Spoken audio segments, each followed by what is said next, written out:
So ito na nga mga ka-59 for today's video na naman. Duty na naman si Badyaw mga ka-59. Ayan. Always monitoring.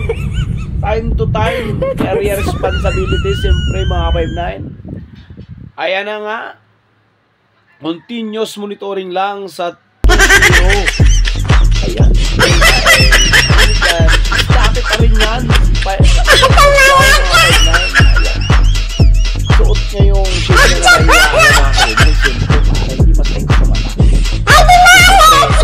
Siyempre, muna tayo mga kaibigan.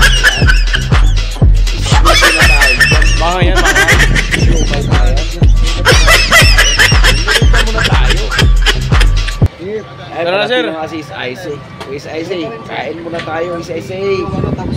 Para mamaya 3-5 tayo. Ito na nga, yung dalawang kasama. Sila mga vibe. Ito na naman, tanganiya na nga. Ito ang nakuha, si Mali Aquino. Hindi niya alam, binibidyoan ko silang dalawa.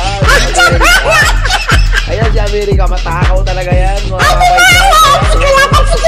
Napatingin pa kayo sa camera. Nagalit pa nga. Napamura pa nga mga vibe.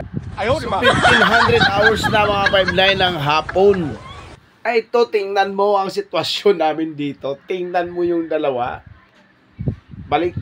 Nagtatalikuran pa silang dalawa. Yan.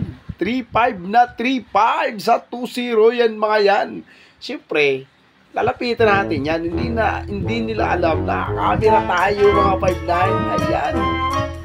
3-5 na 3-5 yung dalawa. Tutok na tutok talaga sa cellphone mga 5-9. So hanggang dito na lang mga 5-9 ang for today's video ko ngayon na araw na to. Kasi nga siyempre huwag yung masyadong mahaba. Baka mapansin tayo ng mga operation dyan mga 5-9. So maraming salamat sa inyo mga 5-9.